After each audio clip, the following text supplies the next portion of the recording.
ஒரு பெரிய காட்டு பாதை வழியாக ஒரு ஆள் போயிட்டுருக்கிறான். அப்படி போயிட்டு இருக்கிறப்போ அங்கே ஒரு மண்டையோடு கிடக்குது. அதை பார்த்து அவன் வந்துட்டு, நீ ஏன் இங்கே கிடக்கிற, எதனால இப்படி ஆச்சு அப்படின்னு சொல்லி போட்டு கேட்குறான். அதுக்கு அந்த மண்டையோடு வந்துட்டு, நான் வீண் பேச்சு பேசினேன், அதனால் இந்த நிலைக்கு ஆளாயிட்டேன் அப்படின்னு சொல்லி அந்த மண்டையோடு பேசுது.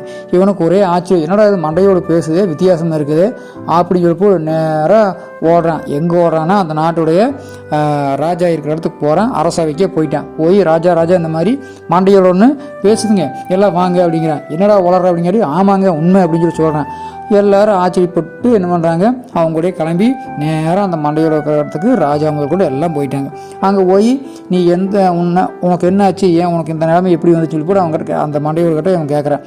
அந்த மண்டையோடு எதுவும் பேசாமல் சும்மா இருக்குது.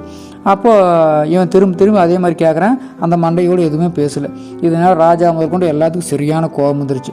உடனே ராஜா என்ன சொல்கிறாரு, இவன் இப்படி வீணாக பேசி எல்லாத்தோட நேரத்தையும் எடுத்து போட்டான், இவன் தலையை வெட்டுங்க அப்படின்னு சொல்லி சொல்கிறாரு. உடனே வீரர்கள் வந்து வாள் எடுத்து அவன் மண்டையை தலையை ஒரே வெட்டு, தலை திப்புன்னு கீழே வந்தாச்சு. இவனெல்லாம் ஒரு ஆள் அப்படின்னு எல்லாம் கார்த்தி போட்டு ராஜா முதல் கொண்டு எல்லோரும் அந்த இடத்த விட்டு போயிட்டாங்க. இப்போ அந்த மண்டையோடு வந்து சொல்லுது, வீண் பேச்சு பேசுங்காட்டி தான் நான் இந்த நிலைக்கு ஆளானேன் அப்படின்னு நான் கூட சொல்லியுமே நீ அதை கேட்காம நீயே வீண் பேச்சு பேசி இந்த நிலைமைக்கு ஆளாயிட்டியே அப்படின்னு சொல்லி போட்டு அந்த மண்டையோடு அந்த கீழே தலைக்கட்ட சொல்லிச்சா.